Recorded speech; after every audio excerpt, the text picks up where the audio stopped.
just as we always do with our MYFest sessions, we start with our community agreement with the first four. It's a living document. It's one of those things where obviously as a community, we might update, enhance, or change it as we go along.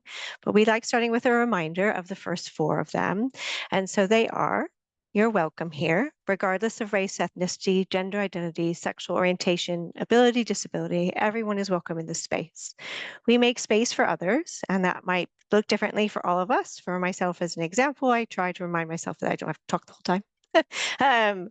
And things like that. We look to critique ideas, not people, and we examine our things from a perspective where we assume positive intentions and that we're all trying our best in the situation.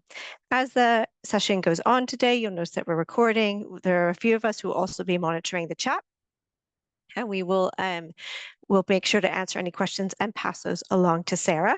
But I really do want us to get started. So if Sarah is all ready, I'll go ahead, stop sharing, and pass along to her. Thank you so much for the invitation to be here with you today. Oh, and those of you who may have seen something behind me on my screen, this is my cat, Georgie, and she's just jumped up on the back of my chair. She sometimes likes to join me while I work. Okay, so I'm going to go ahead and start the PowerPoint slides here. So Amaha invited me to join you today for a session on post-plagiarism around academic integrity, ethics, equity, and the age of artificial intelligence and neurotechnology. So it's a huge topic. So we're going to kind of break it down today into 3 bite-sized pieces that we can tackle in an hour, so you can just sort of dip your toe in. I'll provide you with some resources in a couple of different ways that you can access them. And all of the resources that I'll share with you today are open access and downloadable free of charge. Just to kind of start off in a good way, I would like to recognize and pay tribute to the traditional territories of the people where I live in Western Canada, the people of Treaty 7 in the heart of Southern Alberta, which is one of the Western provinces of Canada.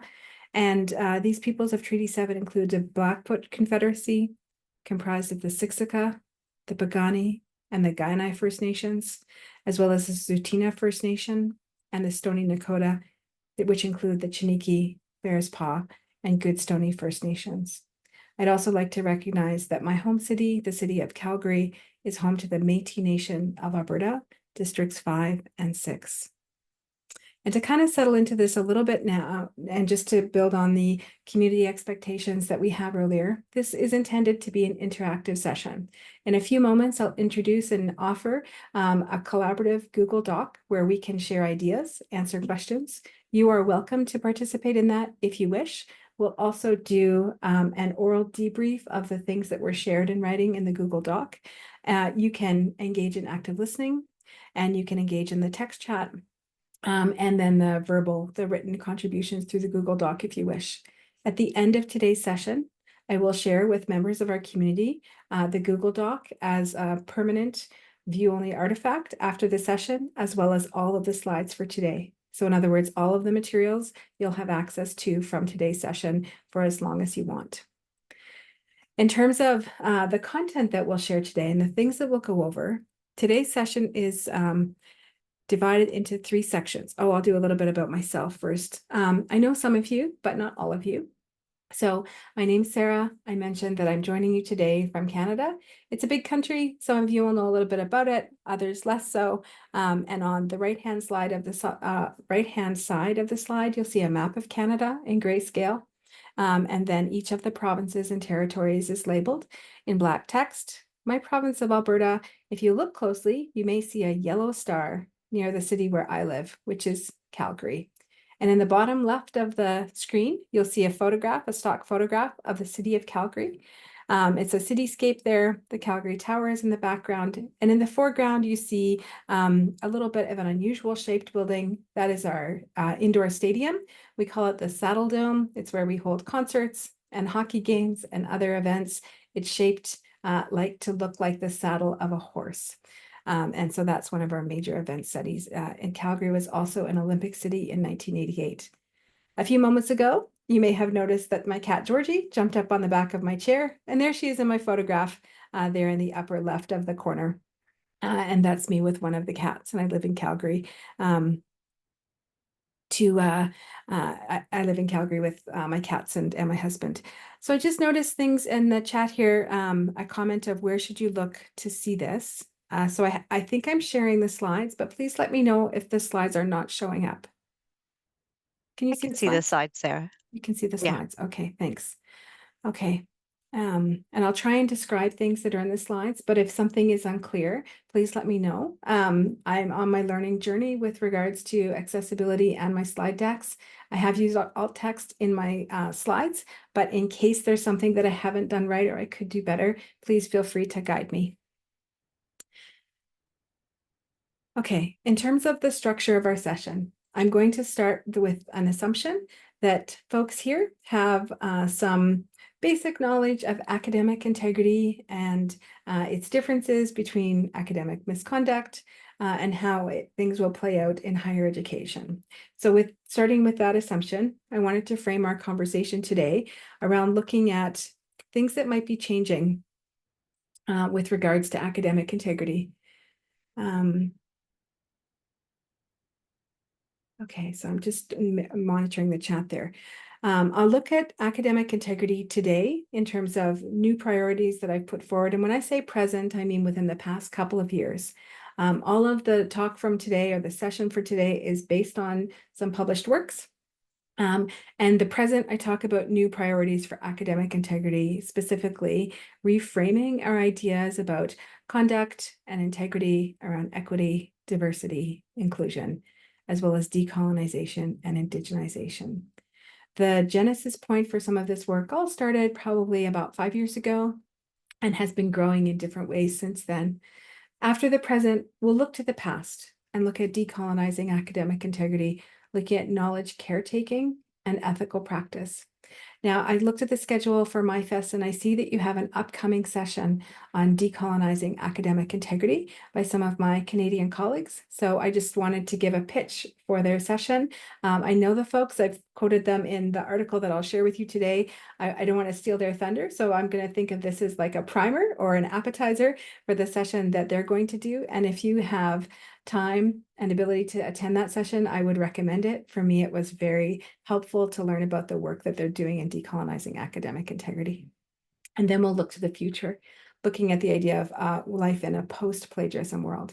And then Maha and I have engaged on this topic before, and she's critiqued the framework that I presented around post-plagiarism, which was very helpful to me as I continue to evolve some of the ideas around it. But we'll start looking towards the future and how our ideas of ethics and integrity may continue to evolve as technology itself continues to evolve.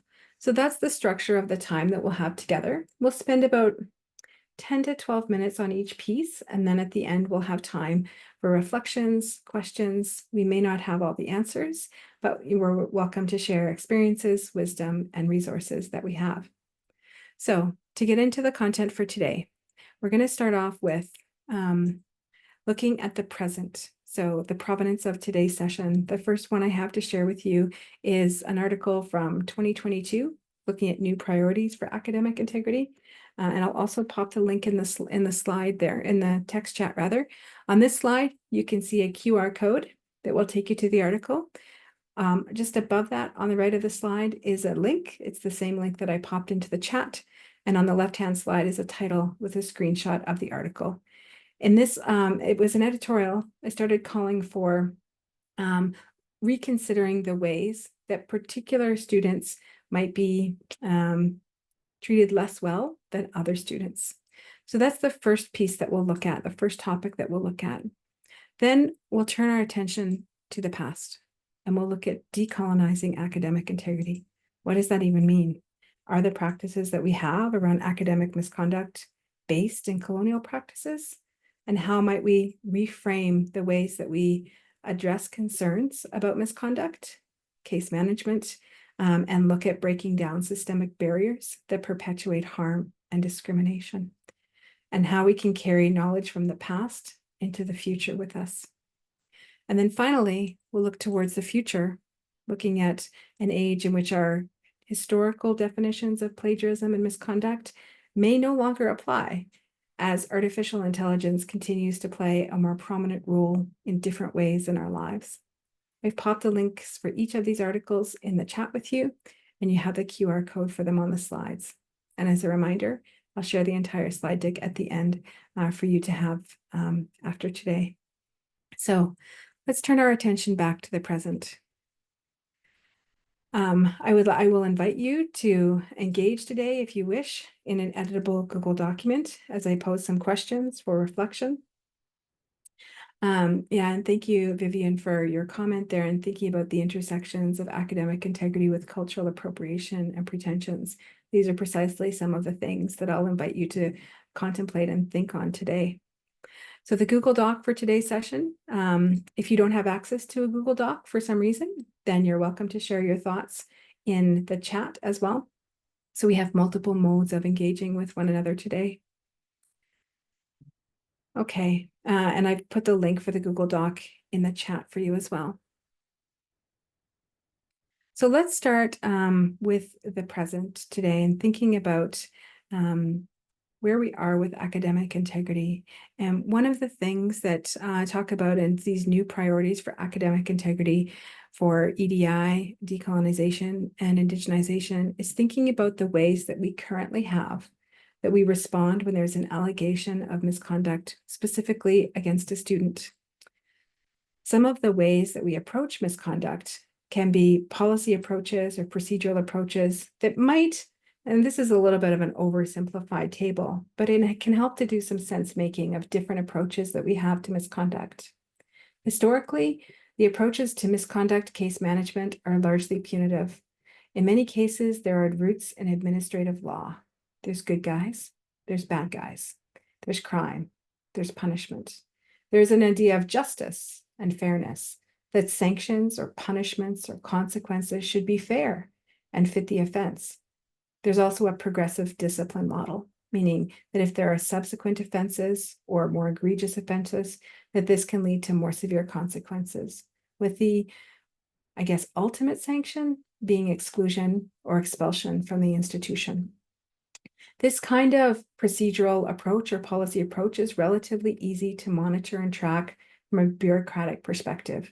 The number of cases are logged, the number of decisions are logged, the kinds of punishments or consequences are recorded, and then it's easy to produce institutional reports that can be handed over to the university or institutional administration on a regular basis so that the university or the institution can keep track of what's going on. In recent years, there's been a shift towards more educational approaches. These are considered more rehabilitative, intended to reduce recidivism or repeat offenses, provides opportunities for students to learn. The educational approach might come in the form of workshops or tutorials or online self-serve kind of learning experiences that students can take after there's a concern about plagiarism. Often these educational approaches might include workshops that cover topics such as how not to plagiarize, how to cite, how to reference, how to paraphrase, how to manage your time. These provide opportunities for students to learn and build their academic literacy skills. Still relatively easy to track in terms of attendance numbers at workshops, self-reported learning, and then looking at the rates of recidivism or repeat offenses among offenders or students. So this is moving towards a little bit more of an ethic of care approach. Some universities, there are a couple in Canada, not very many in the world, are looking towards completely different models around restorative justice and restorative practices. In this model, the idea is not to engage in a crime and punishment approach, but in a harm reduction and harm reparation approach. The idea is to be able to identify who's been harmed in a process of misconduct. What does that look like? And allowing those who have been harmed to have a voice. Restorative justice will focus on community building and long-term relationships. But this can be time intensive, it's expensive, requires special training. I've had some basic training offered by the International Institute for Restorative Practices. I found it super helpful and helped me with conflict resolution in general. And of course, all parties need to agree to a restorative resolution approach. An RJ, restorative justice approach, is not appropriate or applicable in cases where the individual is unwilling to take responsibility for their actions. So that doesn't always work, in which case a traditional, more punitive or administrative law approach may be applied. As I said, there's not very many institutions in the world that are using this yet, but there is global increasing interest in these kinds of approaches that seek to repair harm and also to reduce some discrimination in the process. But one thing I wanted to put forward here to this group before we move into our first discussion question is thinking about human rights as a basis for academic integrity. So many of the processes that we have around policy and procedures focus on finding students guilty. The language is very criminal in nature, and we criminalize acts, including unintentional plagiarism. But if we look to the UN Declaration of Human Rights, we can see words like dignity. Dignity is mentioned no less than half a dozen times.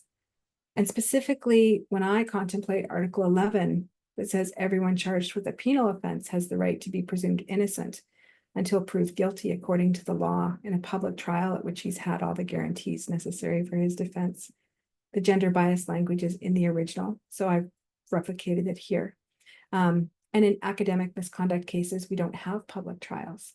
But in so many cases, we don't start with a presumption of innocence. And so often, the policies and procedures that exist in educational institutions have no presumption of innocence at the beginning, and rarely, if ever, focus on maintaining human dignity through the process. So one of the questions that I'll put to you is, as we start our conversation today, is what inequities exist in terms of the way students are monitored and surveilled, reported, and managed? What are the concerns about academic integrity breaches and equity? And how might we work towards more equitable and inclusive approaches to academic integrity? So this is our first question that I'll invite you to contemplate, and I'll pop the question into the Google Doc as well. And just see if I can add it here.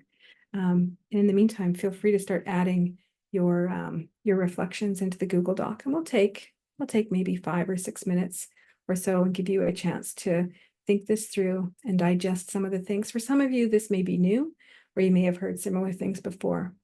But just to give you space to think about it, contemplate it, I'll mute my mic and I'll stay here with you, and I'll look through the Google Doc and come back in a few moments.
Okay, we'll take another minute or so on this.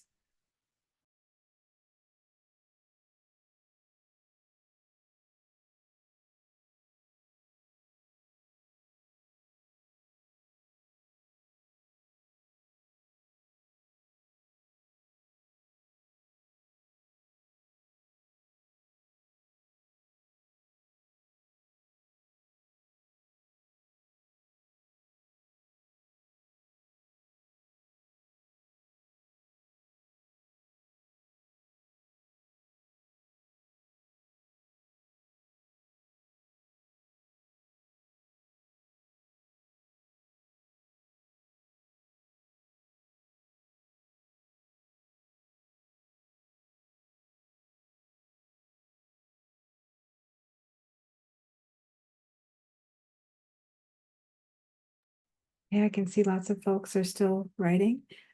Just in the interest of time, I'll read out some of the comments that are in the Google Doc as a way of sharing back.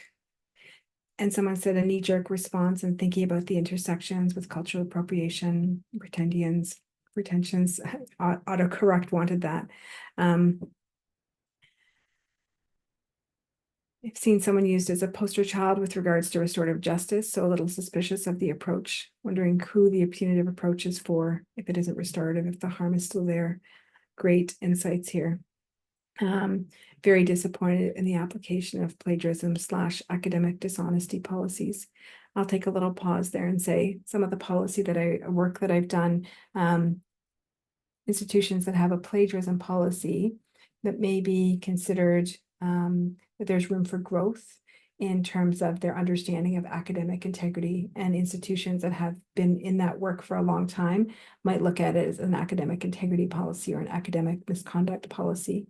I like to disentangle academic dishonesty being often intentional, and intentional in deceit, and misconduct being a kind of behavior which may or may not be intentional. And so many of our students may have academic literacy deficits through no fault of their own, through poor training or lack of opportunity to learn.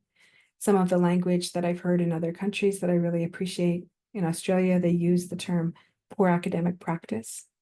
In Ireland, they use a term called academic impoverishment, with the idea that poverty of any kind shouldn't be punishable, but rather that we should seek to elevate everybody's status, including academically. Looking at some of the other comments here, a lot of deficit thinking in this space. Agreed. And looking at the ways that staff are also marginalized and overworked, and the role of faculty and staff here in terms of inconsistencies in how faculty or staff might report, and then who has the ability to carry out a procedure, if you will, and inconsistencies around this. Some people not reporting. In fact, there's about 50 years of research to show that about half of faculty or staff don't report for a variety of reasons, including being overworked is one of them. And looking at other kinds of inequities and assumptions, and then over collection of data to the point of surveilling students, and inconsistencies and mixed bags. So I'm seeing this language all the way through, and I would agree with that, having looked at policies and procedures all over the world. Thank you so much for your contributions to that.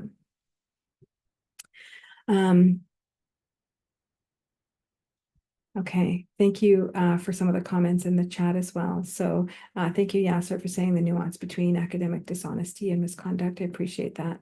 And then a contribution here about one definition being around academic dishonesty is about scope, intention, and repetition, and misconduct focused on the idea that it's something that can be addressed and learned from. So different definitions. What we can say for sure is there's no consistency. There are no universal definitions of plagiarism, no universal definitions of academic integrity, and these are culturally and contextually bound. So thank you for sharing your thoughts on where we are in the present. Let's turn our attention to the past for a moment, and thinking about the provenance of today's session looking towards the past, and a little bit of a teaser for the upcoming session around decolonizing academic integrity. That QR code points you back to the article. So this slide is a repetition of the one before, with the article being Decolonizing Academic Integrity and thinking about knowledge caretaking as ethical practice. And I draw here specifically from the works of Hita Gladue, who's a colleague and friend of mine at the University of Calgary. And Kita is from the Sucker Creek Cree Nation and of Métis origin in Canada. And she writes and talks about knowledge caretaking and the idea of being guardians or caretakers of knowledge and passing that along to others. And that is an ethical practice. That was very helpful for me. But as an academic integrity scholar, I turn my attention back to the Industrial Revolution, the time that catalyzed the early massification of education, or the first wave, if you will, of the massification of education, and then thinking about students in classrooms, which laid the foundation for modern notions of student conduct, where obedience, following the rules, listening to instructions, and doing as you're told became part of that early first wave of massification of education. And certainly behavior control has remained persistent in education throughout. I would contend that many of our approaches to student conduct are rooted in those industrial education approaches to behavior control and compliance. I'll give you an example from where I live in Canada.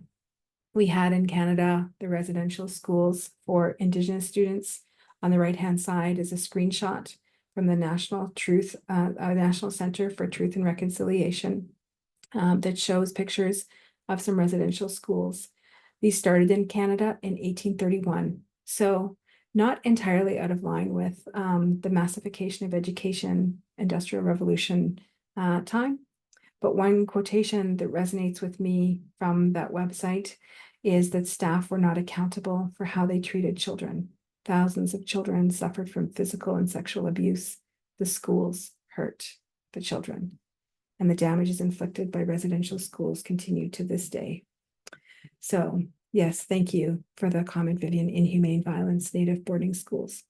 We now know many, many years later that children were beaten and killed at these schools by the individuals who were their caregivers, supposed to be their caregivers, supposed to be their educators, and supposed to be people that the children could have trusted.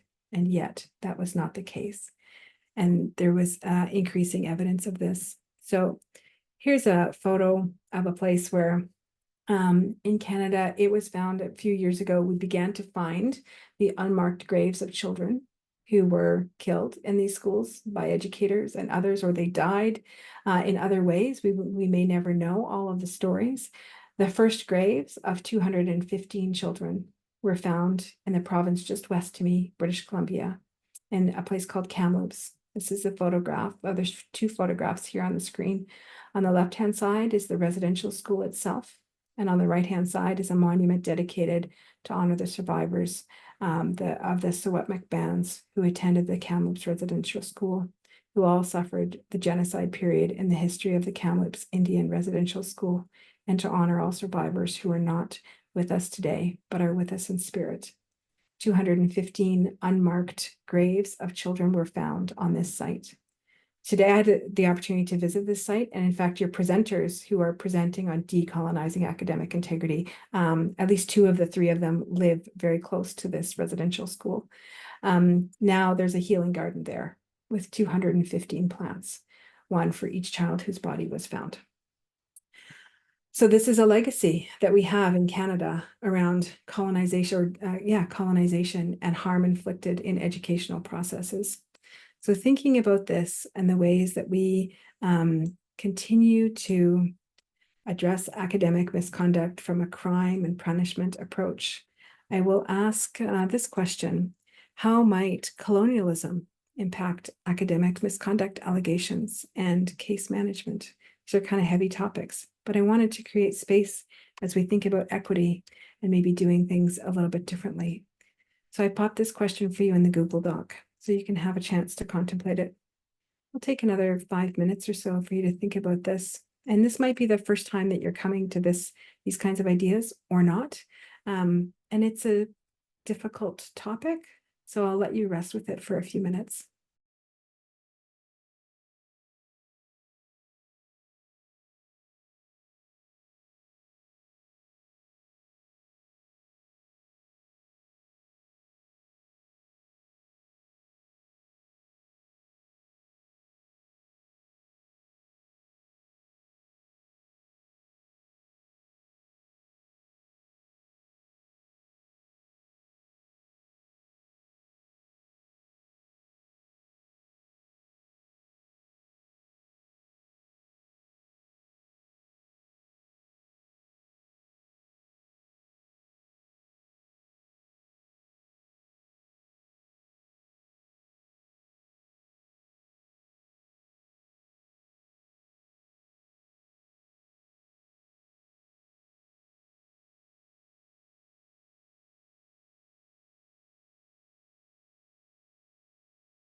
I'll give you another minute or so on this one, then we'll do a debrief.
Okay, thank you for all of your contributions to the Google Doc and insights here. Wanted to just acknowledge some of the things that have been contributed. And just in the comments, not in the main document itself, comments about faculty cheating and borrowing ideas without attribution from colleagues or published work. We see this for sure in the academic integrity literature, where student misconduct is considered punishable, and there's lots of discourse about that, and yet staff are not always held to the same level of expectation, or there can be a perception that misconduct among staff is brushed under the carpet. And the idea of software, text matching software, exploiting intellectual property in a collection of student papers hidden in a black box to fuel its business model. Yes, I would agree with that. And in fact, I'll share a paper here in the text chat that talks about a landmark legal case. This was in Canada in 2004, 20 years ago now, at McGill University. A student named Jesse Rosenfeld declined to have his material loaded into Turnitin. The university was going to implement Turnitin across the board, and the student declined and was failed on his assignment, and then was told he was going to fail the course because they were making Turnitin mandatory. And he took the university to court over it. And the premise was that the university did not have the right to compel him to surrender his intellectual property to a commercial third party. And in this case, the courts found in favor of the student.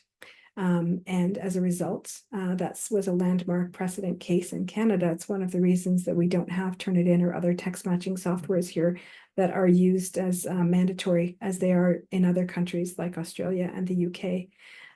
It's often, if they are used here, it's often voluntary and formative and not used as the only piece of data in an academic misconduct case. So that article might be worth looking up. It's 20 years old now, but still really interesting when people say, why don't we use Turnitin in Canada? This is one of the reasons why.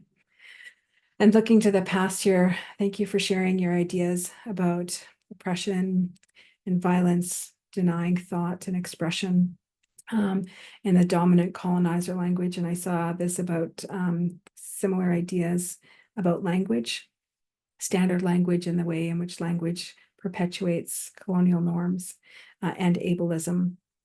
And thinking about differences and definitions to plagiarism, looking at knowledge as a commodity, and that some definitions don't allow for other ways of knowing and sharing, but in fact punishes them or pushes them down. We see this very much when it comes to plagiarism, that there's one definition, or sometimes even individuals may have definitions for themselves that contravene institutional policies.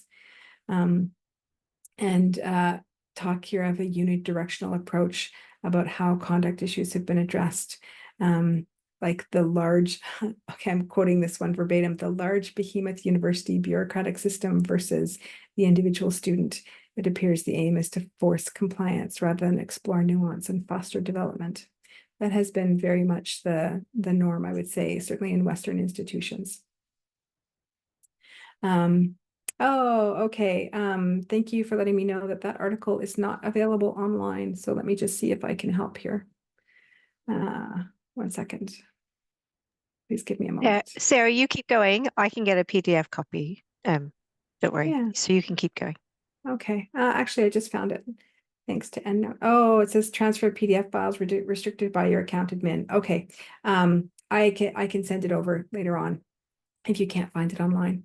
Okay. So thank you for your contributions here, looking at the past. So we can see that the past has influenced our present in terms of the norms that we have around our definitions, our practices, our policies, and we can see that the perpetuation of harm, colonial practices, continues to be in effect today. So it kind of sets a stage for what might happen as we move into a future where technology becomes juxtaposed with, say, other forms of knowledge sharing. If we're still in a place where we are resistant to accepting and understanding plurality of knowledge forms and sharing, plurality of epistemologies, then what might be carried forward or carried over in an age when technology becomes more of a pervasive, dominant discourse and experience in higher education? So leave that with you as we think about the future. This last article is looking at a post-plagiarism age. So this is based on thinking about large language models and other artificial technologies might be changing writing and thinking about writing as a co-created act that together with artificial intelligence technologies. In the article itself, I talk about this idea of post-plagiarism and where it comes from. I think I talked about that in a past MYFest session, so I won't repeat it, but I will kind of dive in one kind of part of it, of the idea of post-plagiarism and what's coming in the future. So we know that artificial intelligence technologies are the least good they will ever be, the least reliable, the least sophisticated. We've heard this over and over again. But looking towards the future and what might be coming, one thing we might consider is the possibility of neurotechnology. Now, I'm a humanist by training, so when I started learning about this, it kind of blew my mind. And thinking about neurotechnology as tech that provides direct access to neural circuits of the central nervous system for the purposes of recording neural circuit activity called reading, or altering neural circuit activity called writing. So neurotechnology has the potential to register and alter the workings of the human mentality. So if you haven't heard of neurotechnology before, I would contend that you probably have. If you've heard of a cochlear implant for deaf or hard of hearing individuals, then that's a kind of neurotechnology. May not be connected to artificial intelligence, but it's still a kind of technology that interacts with a person's neural activity. So neurotechnology has been around for a long time, and a subset of that neurotech is a brain-computer interface, which has also existed for years for medical purposes, for example, to treat persons with Parkinson's disease. To date, neurotechnology has been specialized and medicalized, but that's changing. It's becoming commercialized and maybe soon socialized. We need only look to social media to look at what Elon Musk's Neuralink product, which is a neurotechnology, has been doing over the past 6 months. So November of last year, Musk started raising capital for his Neuralink product. In January, he had his first human participant, and that's been all over Twitter, the social media platform that I still insist on calling Twitter. And then as of May this year, he has a second human participant approved. What strikes me here is, as a researcher at a university, when I want to conduct research with human participants, I have to go through a research ethics board. Elon Musk doesn't have a research ethics board. He has the FDA. And so the idea of industry and entrepreneurs controlling this space is something we probably want to pay attention to. And you might think by this point, okay, this is too futuristic, it's too speculative, it's too far out of our experience. But last year, UNESCO released a report, 2023. This report's already a year old. And UNESCO tells us that neurotechnology has broken into the market, leading to an increased availability of direct-to-consumer products. I'll emphasize that, direct-to-consumer products that may be used for recreational and mental augmentation purposes. But the effects of these technologies are still unclear, and their unregulated use may entail unprecedented risks for human rights related to freedom of thought, mental integrity, and some of its underlying preconditions, such as dignity, identity, or human agency. We come back to the idea again of dignity. Imagine a company that has a brain-computer interface product that they could sell to parents with a promise of curing certain medical conditions. Companies that will say to parents, we can cure your child's dyslexia or autism or deafness or any other medical condition if you just buy our product. This is what I'm worried about as an educational ethicist. No, I'm not saying that we should throw billions to the government or skip our IRB review. What I'm suggesting is that researchers in universities are held to a higher ethical standard than entrepreneurs, and that should probably worry us. And that we have technology now that's already available. Neurotechnology companies are marketing and selling neurotechnology for education and learning. I have a screenshot here from a company called emotive.com. And the fine print on my slide here matters because I say this is information. It's not an endorsement. I don't have any financial connection to these companies. This is not surgically implanted technology. It's technology that's worn on the outside. You might see there a headset and the child is connected to the computer, but they can see their brain waves. It says the company is talking about teaching customers with research grade EEG headsets and neuroscience applications. So parents and children and others, the wealthy, can already buy headsets that help people monitor their own brainwaves right at their kitchen table. There's a lot of biofeedback headsets as well. These products are happening all over the market now. They're available, but they're expensive. They start at about almost $7,000 US for a couple of headsets, and they go up from there. 15,000 is what you see in the screenshot advertisement here on the right-hand side of the screen. You get a so-called starter kit for $6,800 US, and more sophisticated models of headsets going up to more than $15,000 US. Again, this is just provided for information or not an endorsement. So this is a reality of education that is not only possible, but plausible. Because when organizations like UNESCO start telling us to pay attention, we should pay attention. So the final question that I have for you to contemplate today is thinking about children who started kindergarten this past year in 2023. They will never know school without artificial intelligence. So what might their future look like? And how will we think about that in terms of ethics and integrity? Will using these kinds of headsets be considered a kind of academic misconduct? I'm interested to hear your thoughts. I've got the last question posted for you in the Google Doc. It's on page 5 if you're following along the page numbers, and I'll also post it in the chat for you as well. Thank you for sharing the book recommendation here of Sarah Pinsker's We Are Satellites. That's a new book for me, and I'm going to note it down for myself so that I can look it up after the session. Thank you for sharing that with me. I love coming to these sessions and learning common with all of you. So we'll take another couple of minutes and I'll allow you to contemplate this question.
I'll take another minute or so on this one and then debrief.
Okay, so folks, I see folks are still contributing to the Google document. Please go ahead and continue to do that.